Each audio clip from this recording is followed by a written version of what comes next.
pse disa tradhti nuk duhen falur kurrë. Të dashur miq, mirë se vini në këtë video ku do të flasim për një temë që prek shumë prej nesh, tradhtin në marrëdhënie. Sot nuk do të flasim për falje romantike apo për të gjithë bëjnë gabime. Sot do të flasim me gjuhën e stoikëve, atyre njerëzve të urtë që dinin si të mbronin shpirtin e tyre nga çdo gjë që e helmonte. Filozofia stoike na mëson se paqja e brendshme dhe respekti për veten nuk janë opsione. Ato janë detyrë. Dhe ka momente në jetë kur falja nuk është virtyt, por tradhti ndaj vetes. Sot do të zhytemi thellë në 3 shtylla kryesore që e bëjnë një tradhti të pafalshme: mosbesnikëria, mashtrimi dhe besimi i thyrë. Çdo pikë do ta zbërthejmë hap pas hapi, me shembuj, me mendime stoike dhe me reflektime që të ndihmojnë të rivendosësh dinjitetin tënd. Para se të ndiqni këtë video, mos harroni të pëlqeni faqen tonë dhe të shpërndani videot miqve tuaj, është shumë e rëndësishme për ne për mirëmbajtjen dhe rritjen e faqes sonë. Faleminderit. Le të fillojmë. 1. Mosbesnikëria. Besnikëria nuk është thjesht një fjalë e bukur.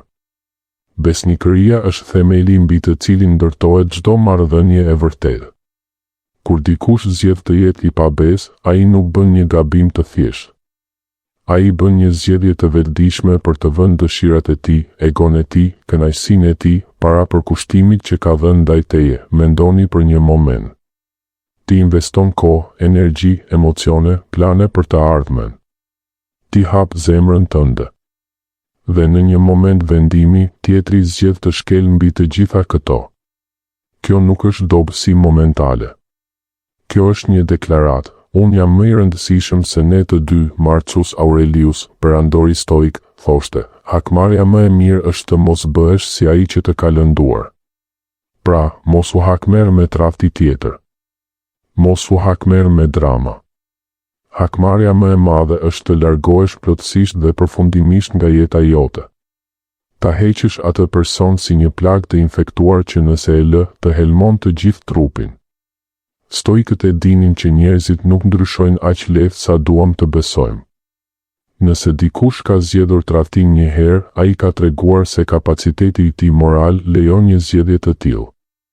Dhe ti nuk je i detyruar të jetosh me dikë që e ka treguar se mund të sakrifikojë kur i vjen rasti. Imagjino një ushtar në betejë që lë shokun e tij në mes të luftës.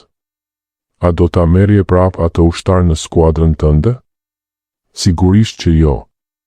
Sepse besnikëria nuk është diçka që provon vetëm në kohë të mira. Besnikëria provohet pikërisht kur është e vështirë. Kur largon një person të pabes nga jeta jote, ti nuk je hakmarrës. Ti je i mençur. Ti po mbron paqen tënde të brendshme. Ti po i thua vetes: unë meritoj dikë që zgjedh mua çdo ditë, edhe kur nuk është e lehtë. Mos harro, tradhtia nuk është vetëm fizike. Mund të jetë emocionale, mendore, financiare. Çdo herë që dikush të vendos ty në vendin e dytë kur ka dhënë fjalën të vendos në të parin, kjo është mosbesnikëri.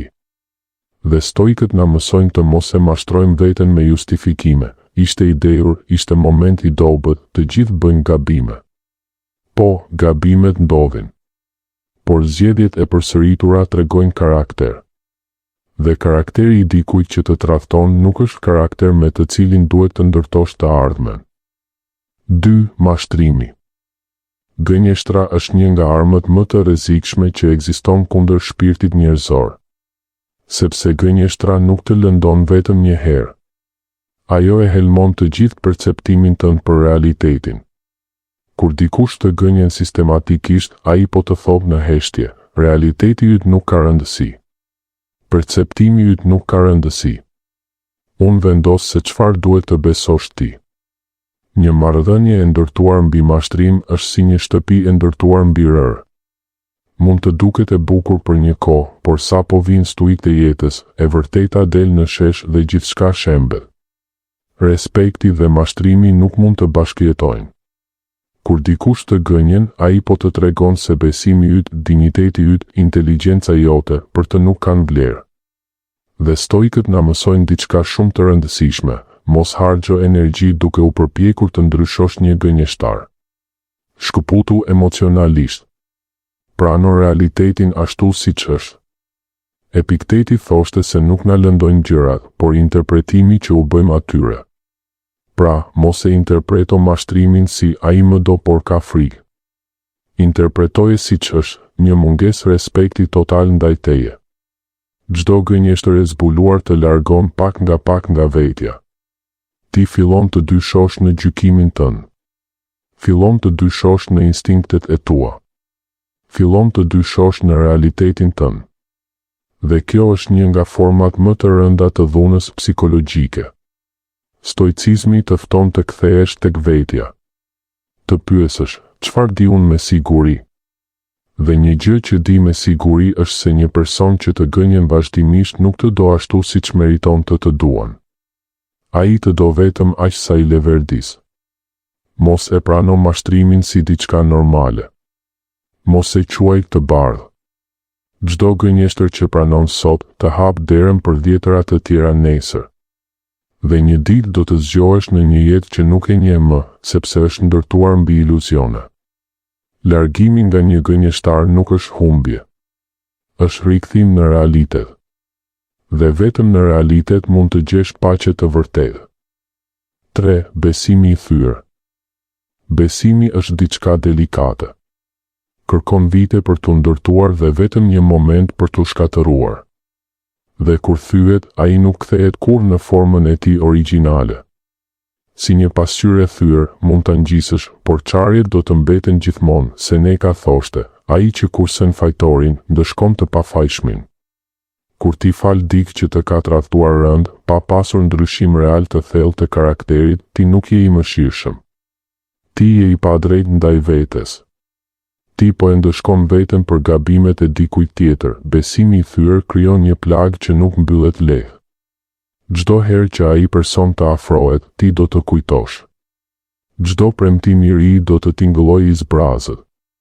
Çdo të dua do të ketë një jehon dyshimi. Dhe kjo nuk është jetë. Kjo është burg emocional. Stoikët na mësojnë të pranojmë realitetin pa iluzione. Realiteti është, disa gjëra thyen për gjithmonë. Dhe është në rregull ta pranosh këtë.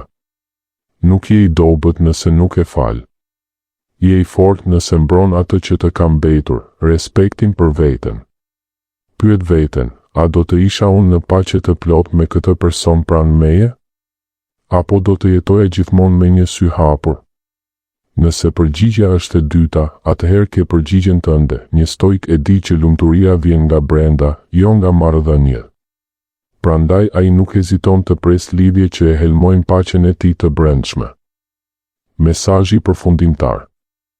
Të dashur miq, respekti për veten është më i rëndësishëm se çdo marrëdhënie e bazuar mbi gënjeshtra dhe tradhti.